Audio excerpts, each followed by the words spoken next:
दोस्तों, आपका स्वागत है हमारे चैनल यूपीएससी स्टूडेंट में। आज हम जानेंगे मौलिक अधिकार के बारे में। मौलिक अधिकार कितने प्रकार के होते हैं, मौलिक अधिकार क्या होते हैं। मौलिक अधिकार हमारा जो मौलिक अधिकार है उसको सरकार हमसे छीन नहीं सकती है। ये हमारा मौलिक अधिकार जो हम घूम फिर रहे हैं, कुछ भी करते हैं, धरना देते हैं, सरकार हमको कुछ नहीं कर पाती। ये हमारा मौलिक अधिकार का मौलिक अधिकार जो है भाग 3 संविधान के भाग 3 और अनुच्छेद 12 से 35 के बीच में 35 तक है। मौलिक अधिकार जो है 6 प्रकार के होते हैं। समानता का अधिकार, दूसरा स्वतंत्रता का अधिकार, तीसरा शोषण के विरुद्ध अधिकार, और चौथा धर्म की स्वतंत्रता का अधिकार, पांचवा संस्कृति और शिक्षा संबंधी अधिकार, छठवां है संवैधानिक उपचारों का अधिकार। अब हम जानेंगे समानता का अधिकार। समानता का अधिकार आता है 14 से 18, अनुच्छेद 14 से 18 तक समानता का अधिकार। अब हम जानेंगे अनुच्छेद 14 है क्या। अनुच्छेद 14 में है कानून के समक्ष समानता, मतलब कि कानून के समक्ष जो भी व्यक्ति हैं वो सब समान होंगे, चाहे वो अडानी, अंबानी, रतन टाटा और कोई गांव का चपरासी हो, स्कूल का चपरासी, सफाई कर्मचारी हो या कोई आम व्यक्ति हो, सबको कानून की नज़र में समान रखा जाएगा। चाहे वो किसी का मर्डर करे या कुछ भी करे। इसे जो है एविडेसी का जो है, इसे जो है यूके का जो एविडेसी था उसी के पर्पस से लाया गया। हम इसमें 2 अपवाद देखते हैं, जैसे कि राष्ट्रपति हैं और राज्यपाल, इनको विशेष दर्जा दिया गया है। ये 2 अपवाद हैं।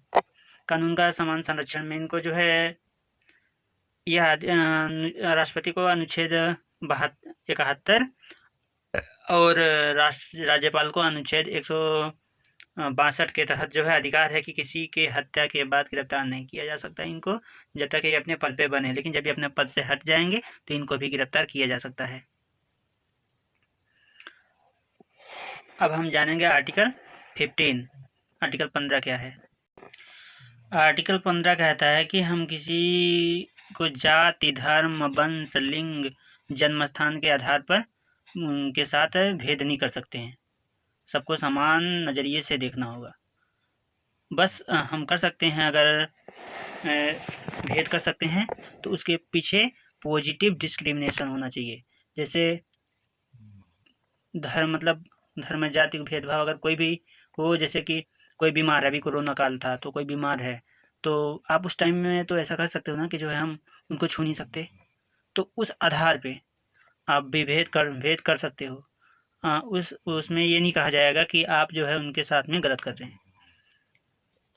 और जैसे कोई किसी रोग से पीड़ित है, लेकिन जिसको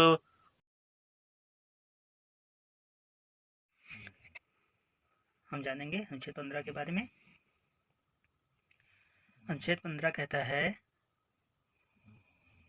सरकार और पब्लिक दोनों को धर्म, जाति, वंश, लिंग, जन्म स्थान के आधार पर किसी के साथ कोई भेदभाव नहीं किया जाएगा, चाहे वो बच्चे हों, पुरुष हों या महिलाएं हों। विभेद किया जाएगा तो पॉजिटिव डिस्क्रिमिनेशन के कारण, जैसे कोरोना काल में किसी को कोरोना हुआ है तो उस आधार पे आप भेदभाव कर सकते हो। उसको छूना, खाना, पीना, देना, रहना और घूमने ना जाने दें। उस समय लॉकडाउन हो गया था कि आप तब नहीं कर सकते हो। युद्ध काल में आपके जो राइट उसको लिया जा सकता है। आपातकाल की स्थिति में आपके मौलिक अधिकार को कुछ टाइम के लिए बाधित सरकार के द्वारा रद्द किया जा सकता है। जैसे कि आप कहीं पे युद्ध हो रहा है तो आप ये बोलो कि नहीं, मेरे को यहाँ देखना है, नहीं दिखाओ मेरे को पाकिस्तान कैसे मार रहा है, भारत कैसे चल रहा है, तो ये आप नहीं कर सकते हो। और हैवी ड्यूटी, जैसे आर्मी में आप ये कहो कि आप हर जगह बोलते हो कि महिलाओं को भी समान अधिकार है, महिलाएं जितना उतना पुरुष, तो महिलाओं को भी ले चलो बॉर्डर पे रखो, तो वहाँ पे जो है पॉजिटिव डिस्क्रिमिनेशन के आधार पर उनको पुरुषों की अपेक्षा महिलाओं को कम प्रायिकता दी जा सकती है, प्रायोरिटी दी जा सकती है। और जैसे आप एक ये आधार ले सकते हो, जैसे कि कुछ गरीब तबके लोग हैं, पिछड़े लोग हैं, दलित, वंचित हैं, शोषित हैं, अब ये कहो जितना इनको प्रधानमंत्री आवास दे रहे हैं तो हम मुकेश अंबानी को भी प्रधानमंत्री आवास दें, तो इस आधार पे किया जा सकता है। फिर धर्म, जाति, वंश, लिंग, जन्मस्थान सभी लोग स्वतंत्र कोई भी धर्म अपना सकता है। तो यही है आर्टिकल 15। आर्टिकल 15 में ये भी कहा जा सकता है राज्य के द्वारा, जैसे राज्य है, राज्य का तो धर्म है ना कि आपकी सेवक है, राज्य के द्वारा किसी नागरिक के साथ केवल धर्म, जाति, प्रजाति, लिंग, जन्मस्थान के आधार पर भेदभाव नहीं किया जाएगा। और राज्य का मतलब होता है, राज्य में आप देखें क्या क्या हो सकता है। राज्य में जैसे संघ सरकार, संसद, और एक राज्य का जो जैसे संसद मतलब राज्य में जैसे कार्यपालिका आएगा, विधायिका भी, और विधानसभा, न्यायपालिका नहीं आएगा राज्य में। नगर पालिका, रेल, एम्स, जो एम्स है, ये सब जैसे जो है राज्य के अंतर्गत आते हैं। आपको भेद कर सकता है, जैसे कि तालाब है, पोखरा है, नहाने जा रहे हो आपको कोई ऐसा चर्म रोग या कुछ भी हुआ है आप जिससे इन्फेक्शन होकर के सारे लोग को हो सकता है, तो आपको इस विषय पे मना किया जा सकता है कि नहीं आप मत जाओ नहाने उसमें। या तो किसी जैसे महेंद्र सिंह धोनी है, सचिन तेंदुलकर है, किसी का उनका अपना स्विमिंग पूल है, आप बोलो नहीं ये तो हम सबको समानता का अधिकार है तो हम भी जाएंगे नहाएंगे, तो ये नहीं हो सकता, क्योंकि वो उनका पर्सनल है, तो आप उसमें जिद नहीं कर सकते, आप उसमें नहीं नहा सकते। इसलिए इसमें बताया गया है कि राज्य के द्वारा बनवाया गया कोई भी संस्थान या संगठन हो, प्राइवेट एजेंसी के द्वारा नहीं, जो राज्य बनवाया, जो सरकार बनवाया, उसके द्वारा कोई स्थान हो या संगठन हो, उसमें भेदभाव नहीं किया जा सकता। कोई प्राइवेट संस्थान है जो सार्वजनिक कामों में लगा है, तो उसमें भी जो है राज्य का भाग होता है, तो उसमें भी भेदभाव, जैसे प्राइवेट काम है बहुत सारे, जैसे बैंक है, देखो सबका खाता खुल रहा है, लेकिन उसमें जो है भेदभाव नहीं किया जा सकता है। बहुत सारे संस्थान हैं जैसे प्राइवेट हैं, जैसे स्कूल हैं, उसमें देखो भेदभाव नहीं किया जा सकता।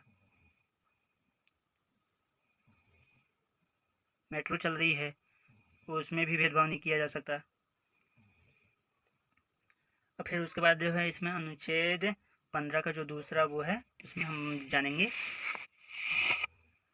इसमें कहा जा रहा है कि जैसे कि राज्य के द्वारा केवल जाति, धर्म, मूल, वंश, जन्म स्थान, लिंग के आधार पर नागरिक के साथ भेदभाव नहीं होगा।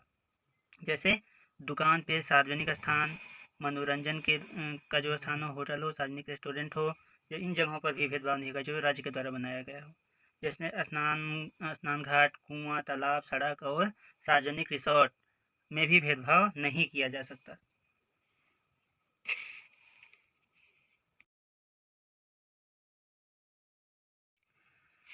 इसमें ये कहा जा रहा है यदि ये जो है सार्वजनिक उपयोग के लिए हैं, सभी के उपयोग के लिए हैं, तभी इसमें भेदभाव, अगर सभी लोगों के लिए बना है, राज्य बनवाया है, तो इसमें भेदभाव नहीं होगा। अगर कोई विशेष बनवाया है तो उसमें भेदभाव होगा, भेदभाव हो सकता है। जैसे कि बताया ना आपको, धोनी, MS धोनी, या कोई भी सेलिब्रिटी, कोई या तो आप ही बनवाए हो अपने घर में, तो आप अपने घर में किसी को नहाने थोड़ी दोगे। हम अगला देखेंगे, अनुच्छेद 15 का जो 3 है, उसमें देखेंगे राज्य के द्वारा महिलाओं एवं बच्चों के उत्थान के लिए विशेष उपाय किए जाएंगे। जैसे आप सोचो कि उनको प्रोत्साहन दिया जाएगा, संसाधन दिया जाएगा। अब बहुत सारे लोगों को, महिलाएं हैं, जैसे कि बताया ना कि बॉर्डर पे सिक्योरिटी फोर्स में, और जैसे कोई काम जो पुरुष कर रहा है, आप सोचो महिलाएं भी वो करें, तो उसमें कुछ में विशेष छूट उनको मिलेगी। उसके बाद अनुच्छेद 15 का जो 4 है, उसमें बताया गया राज्य के द्वारा सार्वजनिक और शैक्षिक पिछड़े वर्ग के उत्थान के लिए, अनुसूचित जाति जनजाति के उत्थान के लिए विशेष उपाय चमकम दोराई राजनवाद में किया गया है। सामाजिक शैक्षणिक रूप से पिछड़े वर्ग को जानने के लिए राष्ट्रपति काका कालेकर और बिंदेश्वरी प्रसाद मंडल 1979 ने माना जो जाति पिछड़ी है वही जाति पिछड़ी जाति हैं। इसी में कहा गया था कि 93वां संविधान संशोधन अधिनियम 2005 सरकार मनमोहन सिंह की सरकार थी। बीपी सिंह, इसमें जो है कहा गया था, बीपी सिंह सरकार ने मंडल आयोग की रिपोर्ट को लागू कर दिया था और कहा था कि जो संघ सरकार की सेवाएं में जो है 27% की आरक्षण दिया जाएगा। फिर आता है अनुच्छेद 15 का 5वां क्लोज, इसमें आता है सभी प्रकार की जो शैक्षणिक संस्थाएं होंगी, केंद्रीय शैक्षणिक संस्था हो या निजी शैक्षणिक संस्था में पिछड़े वर्ग, अनुसूचित जाति और जनजाति के लिए आरक्षण दिया है। 2019 में संविधान संशोधन 105 का थर्ड किया गया। 105 का थर्ड संविधान संशोधन अधिनियम 2019 इसमें जोड़ा गया और यह कहा गया कि अनुच्छेद जोड़ा गया और अनुच्छेद 15 का जो 6 है इसमें कहा गया कि आर्थिक वर्ग रूप में पिछड़े वर्ग को सभी प्रकार के केंद्रीय और शैक्षणिक संस्थाओं में आरक्षण दिया जाएगा। निजी संस्थाएं भी शामिल होंगी इसमें। इससे कोई निजी संस्था है और बहुत सारी निजी संस्था भी बन रहे हैं और जो सरकारी शैक्षणिक संस्था है दोनों में जो है 10% का से अधिक आरक्षण नहीं शामिल होगा। अब हम देखेंगे अनुच्छेद 16। अनुच्छेद 16 में हम देखेंगे राज्य के द्वारा नियुक्ति एवं रोजगार सभी नागरिकों को अवसर की समानता होगी। रोजगार मतलब रोजगार के लिए जो है सभी नागरिकों को अवसर की समानता होगी। ये नहीं कि जितना % जो है पिछड़े जाति लोगों का हक है नौकरी पाने का उतना उनको भी है, बस आरक्षण को छोड़ करके नौकरी सबको मिलेगी। फिर कह रहा अनुच्छेद 16 का क्लोज 2 इसमें कहा गया है राज्य के द्वारा राज्य के अंतर्गत नियुक्ति एवं रोजगार नागरिक के साथ अनेक धर्म, जाति, प्रजाति, लिंग और जन्म स्थान और निवास और जनन के आधार पर कोई भेदभाव नहीं किया जाएगा। अनुच्छेद 16 का 3 में कहा गया है राज्य के अंतर्गत नियुक्ति एवं रोजगार में निवास के आधार पर सेवाओं में किन्हीं वर्गों में भेदभाव किया जा सकता है। संसदीय विधि आवश्यक है। संसद द्वारा जैसे कोई कानून बनाया गया तो उस आधार पर भेदभाव किया जा सकता है। उसके बाद जो है अनुच्छेद 16 का जो 4 है उसमें कहा गया है राज्य के द्वारा राज्य के अंतर्गत नियुक्ति एवं रोजगार में नागरिकों के किन्हीं पिछड़े वर्गों को आरक्षण दिया जाएगा यदि सेवाओं में प्रतिनिधित्व अपर्याप्त है। अगर सेवाओं में उनका जो है प्रतिनिधि नहीं है, उनका प्रतिनिधित्व कम है, उनके लोग कम आ रहे हैं तो उनको जो है आरक्षण दिया जाएगा। आरक्षण का मतलब आरक्षण प्रतिस्पर्धा के खिलाफ है, समानता के विरुद्ध है और यह कुशलता के खिलाफ है। समर्थन में लोकतंत्र, समानता, संसाधनों का वितरण है। ऐसा कि जो आरक्षण दिया जाएगा वो इस आधार पर दिया जाए कि कार्य कुशलता वो प्रभावित ना हो, कि जैसे कि हम आरक्षण देकर के किसी ऐसे व्यक्ति को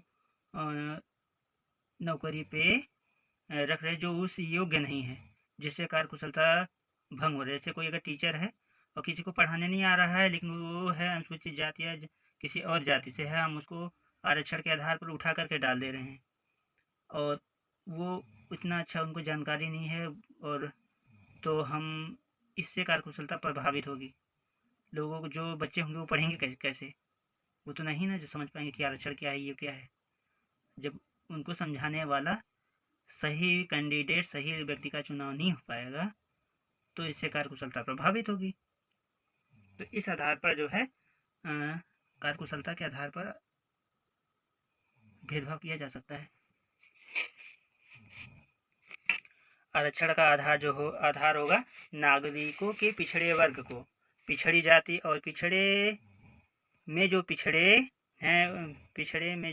हैं उनको, जैसे अनुसूचित जाति और अनुसूचित जनजाति से इंदिरा साहनी 1992 बनाम भारत संघवाद में उच्चतम न्यायालय ने पिछड़ा वर्ग क्रीमी लेयर का विचार इंदिरा साहनी में दिया गया। क्रीमी लेयर का मतलब होता है जनरल क्लास।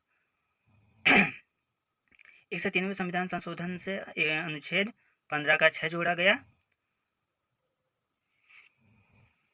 15 का 6 जोड़ा गया। आरक्षण की सीमा जो है इसमें निर्धारित की गई, जैसे कहा गया कि अनुसूचित जाति को 15% और अनुसूचित जनजाति को 7.5%, 7.5%, और जो पिछड़ी जाति है उसको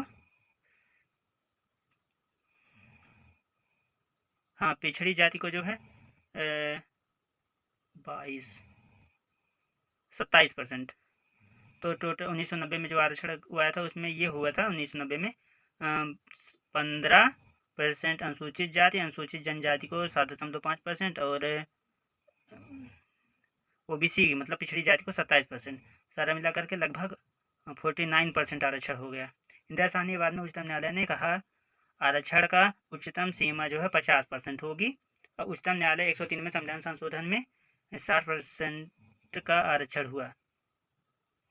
उच्चतम न्यायालय ने कहा था 50% होगी, लेकिन उच्चतम न्यायालय इंदिरा साहनीवाद और उच्चतम न्यायालय ने कहा था कि जो है उच्चतम सीमा जो होगी 50% होगी, लेकिन उच्चतम न्यायालय 103वां संविधान संशोधन जब आया तो उसमें जो है 60% का आरक्षण हो गया। अब सीमा का निर्धारण कैसे होता है? सीमा का निर्धारण में ए है, उसमें कहा गया अवसर की समानता का उल्लंघन ना हो, जैसे कि अवसर का जो अवसर है सबको समान अवसर दिया जाए, उसमें कोई उल्लंघन ना हो कि एक ही व्यक्ति को नौकरी दिए जा रहे हो, पंडित है तो पंडित जी को नौकरी दे, यादव तो यादव जी को नौकरी देते चले जा रहे हो, तो इसमें जो है ये उल्लंघन ना हो। अकुशलता का भी ध्यान रखना है जिससे सरकारी सेवाओं की कार्यकुशलता प्रभावित ना हो। 335वां अनुसूची 335वें में कहा गया है, अनुच्छेद 335वें में कहा गया अनुसूचित जाति जनजाति को आरक्षण देते समय राज्य यह ध्यान रखेगा कि सरकारी सेवाओं की कुशलता भंग ना हो। अब हम देखेंगे आरक्षण कैसे कैसे है। जैसे पदोन्नति है, पदोन्नति में कोई एससी है, एससी और एसटी समाज का व्यक्ति है, उसको पदोन्नति में आरक्षण जो है इंदिरा साहनीवाद में 1992 में, तो उसमें ये कहा गया कि आरंभिक नियुक्ति में आरक्षण दी गई, जैसे शुरू में किसी को आरक्षण दिया गया, अब फिर जब दोबारा आरक्षण आया फिर उसी को देकर के मैनेजर बना दिया, जो उसके साथ में टीचर उसे उसी पोस्ट पर रह गया। तो यही बात है, पदोन्नति में फिर आरक्षण हो गया उसको, एक बार पहले आरक्षण मिला नौकरी के टाइम में, एक बार फिर पदोन्नति में उसको आरक्षण मिल गया, तो वो सीधे सीधे आगे चला गया ना। तो उसमें यही कहा गया 77वां संविधान संशोधन अधिनियम 1995 में नरसिम्हा राव सरकार थी, अनुच्छेद 16 का जो 4B को जोड़ दिया गया इसमें सबक्लोज बी को, और पदोन्नति में आरक्षण बना रहेगा और एससी एसटी को परिणामी वरिष्ठता का भी लाभ मिलेगा इसमें, क्योंकि वो एसटी जो है जब दोबारा आरक्षण पाएगा तो वरिष्ठ हो गए। इसमें बाद नागराजनवाद 2006 में आया, पदोन्नति में आरक्षण दो, लेकिन क्या इससे सेवाओं में की कार्यकुशलता प्रभावित ना हो, ये कहा गया नागराजनवाद में। और क्या अभी भी एससी या जो एसटी का जो प्रतिनिधित्व है वो अपर्याप्त है, जो हम मतलब पूछ रहा है कि जो आरक्षण दे रहे हो, नागराजनवाद में पूछा गया पदोन्नति में जो आरक्षण दो, लेकिन जो इससे सेवाओं को की जो कार्यकुशलता वो प्रभावित ना हो, और ये पूछा गया कि जो एससी एसटी को अभी तक हम आरक्षण देते आ रहे हैं, क्या इनका प्रतिनिधित्व अभी भी पूरा अपर्याप्त है, मतलब पूरा नहीं हुआ, क्या वो अभी भी पिछड़े हुए हैं? अगर पिछड़े हुए हैं तो हम उनको आरक्षण बार बार दे रहे हैं, तो उसका तो कुछ तो फायदा होना चाहिए। ये नागराजनवाद 2006 में आया। आरक्षण का जो सिद्धांत है वो बैकलॉग सिस्टम क्या है बैकलॉग के लिए, तो इसमें देखा जाएगा कि 2020 में 60 सीटें आई एससी एसटी को, मान लो एससी एसटी के लिए आरक्षित जो सीटें हैं वो 60 सीटें आई,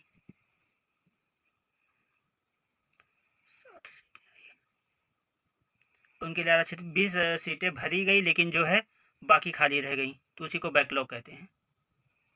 अब जैसे 2021 में 20 सीटें आई, फिर उसको कैरी फॉरवर्ड आगे ले जाने की जो है नियम, उसी को आगे फिर जो सीटें भरी नहीं थी फिर उसको भरने के लिए फिर उसी को कैरी फॉरवर्ड नियम कहा जाता है। जैसे फिर उसके बाद देखो उच्चतम न्यायालय ने इंदिरा साहनीवाद में कहा कि आगे ले जाने का जो नियम है ठीक है, लेकिन आरक्षण की जो मात्रा है वो 50% से अधिक नहीं होनी चाहिए। फिर 81वां संविधान संशोधन अधिनियम 2000 लाया गया और जोड़ा गया अनुच्छेद 16 का 4 सबक्लोज बी, बैकलॉग सीट के लिए जो है 100% आरक्षण होगा। ये अटल बिहारी वाजपेयी की सरकार में सन 2000 में लाया गया 81वां संविधान संशोधन। अब उठता है पिछड़ा है कौन? पिछड़े सब लोग कहते हैं, पिछड़े हैं कौन? पिछड़ी जातियां ही पिछड़े वर्ग हैं, और इन जो है कहा गया कि पिछड़ा जो वर्ग है, जो पिछड़ी जातियां हैं वही पिछड़ा वर्ग है। इंदिरा साहनीवाद में 1992 में कहा गया, और भारत और जो है न्यायालय ने क्रीमी लेयर का विचार दिया था इसमें।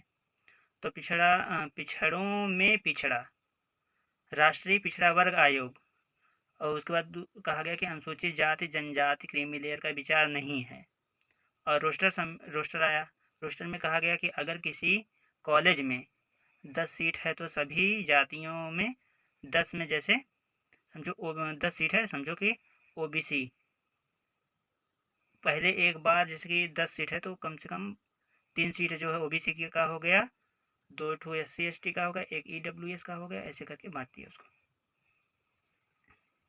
अब हम जानेंगे आर्टिकल 17 के बारे में।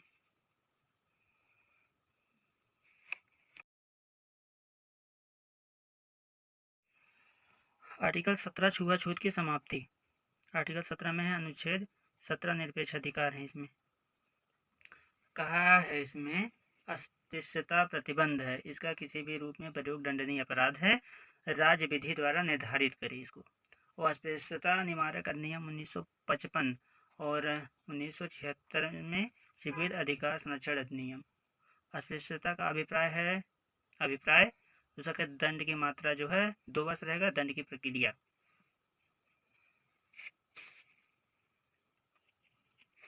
मतलब कि अछूत जो है ग्रामीण शहरी अपराध, मतलब 1955 से 1989 तक आप किसी को छुआछूत नहीं कर सकते हैं। इसमें कहा गया यदि वह किसी ट्रांसमिशन बीमारी से ग्रस्त है तो कर सकते हैं, अन्यथा नहीं कर सकते हैं। जैसे अगर किसी बीमारी से ग्रस्त है, छुआछूत से करने से अगर कुछ हो जा रहा है तो ऐसी बीमारी से ग्रस्त है तो आप नहीं कर सकते हैं। लेकिन अगर ऐसे आप कर सकते हैं तो आपको न्यायालय में जवाब देना होगा कि आप क्यों छुआछूत किए, उसको नहीं कुछ बोलना होगा, आपको एविडेंस देना पड़ेगा कि हमने नहीं किया है। अब हम देखेंगे अनुच्छेद 18।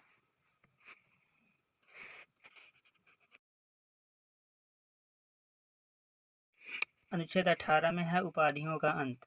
नेशनल अवार्ड ले सकते हैं लेकिन सरनेम नहीं लगा सकते हैं। उपाधियों का अंत मतलब जो राजा महाराजा सबका उपाधि लेते थे पहले, लॉर्ड और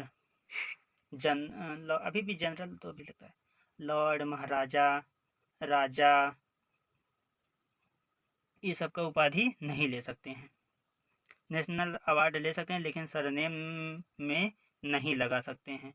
जैसे भारत रत्न है, देखो सचिन तेंदुलकर भारत रत्न पाए हैं लेकिन अपने नाम के साथ सामने तो साथ में नहीं लगाते कि भारत रत्न मास्टर ब्लास्टर में सचिन तेंदुलकर नहीं लगाते हैं।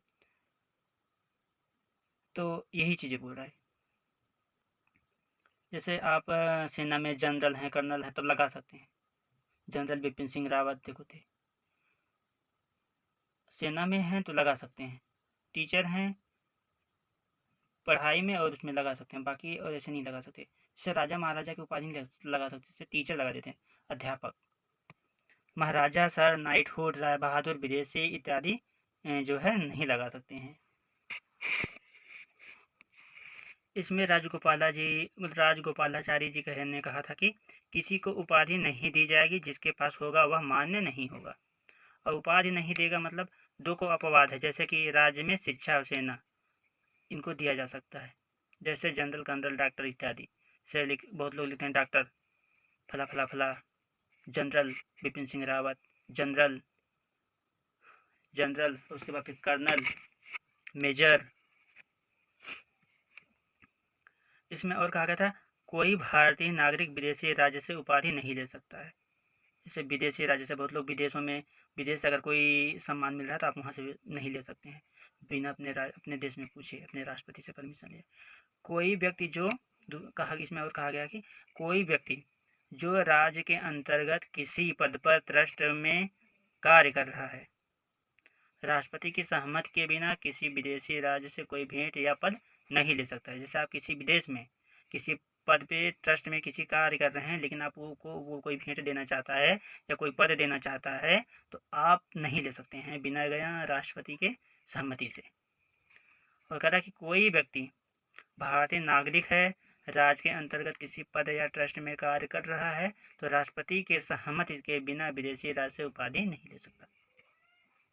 उपाधियों पर बहुत सारे विवाद हैं, इस पर भी हम चर्चा करेंगे।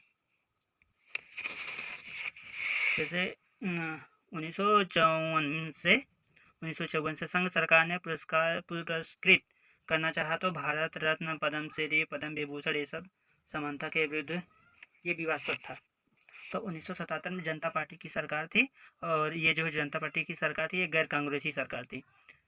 तो भारत रत्न, पद्मश्री, पद्म विभूषण सब समाप्त कर दिया इन्होंने, और जो है कोई पुरस्कार नहीं दिया जाएगा, ऐसा जनता पार्टी की सरकार ने किया।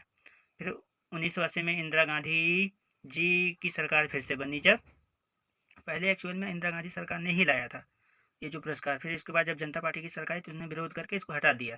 फिर जब 1980 में इंदिरा गांधी की सरकार आई तो फिर इसको लाया गया, और इसको जो है कहा गया कि सब दिया जाएगा, ये सब दिया जाएगा, जैसे कि भारत रत्न, पद्मश्री, पद्म विभूषण और पद्म भूषण इत्यादि, ये सारी जो चीज़ें दी जाएंगी। तो इसमें उच्चतम न्यायालय ने कहा 1995 में कहा उच्चतम न्यायालय जी बालाजी राघवन केस में बालाजी राघवन बेंच ने कहा कि जो है उपाधि पुरस्कार में अंतर है, सब दिया जाएगा। और दूसरे में कहा गया इन पुरस्कारों का प्रयोग नाम के आगे पीछे ना रखी जाएगी, मतलब ना आगे रखी जाएगी ना पीछे। पुरस्कार सारे मिलेंगे, जो भारत रत्न मिलेंगे, अर्जुन पुरस्कार मिलेगा और सारी चीज़ें मिलेंगी, लेकिन आपको इसको ना नाम के आगे लगा सकते हो ना पीछे लगा सकते हो पुरस्कार। और ये भी कहा गया पुरस्कारों का जो आवंटन होगा, जो पुरस्कार आप सबको दिया जाएगा, उसमें पारदर्शिता होनी चाहिए, ना कि आप किसी कोई भी है उसको एक पुरस्कार दे दो। लड्डू थोड़ी है कि किसी को दे दो खाने के लिए, एक तो तुम ले, एक तो तुम ले, एक तो तुम ले। तो सबको दिया जाएगा, सबको नहीं दिया जाएगा, जो पारदर्शी तरीके से होगा उसी को दिया जाएगा। समानता और कुशलता आपस में विरोधी नहीं होंगे, ये कहा गया था। अब हम जानेंगे स्वतंत्रता का अधिकार, आर्टिकल 19।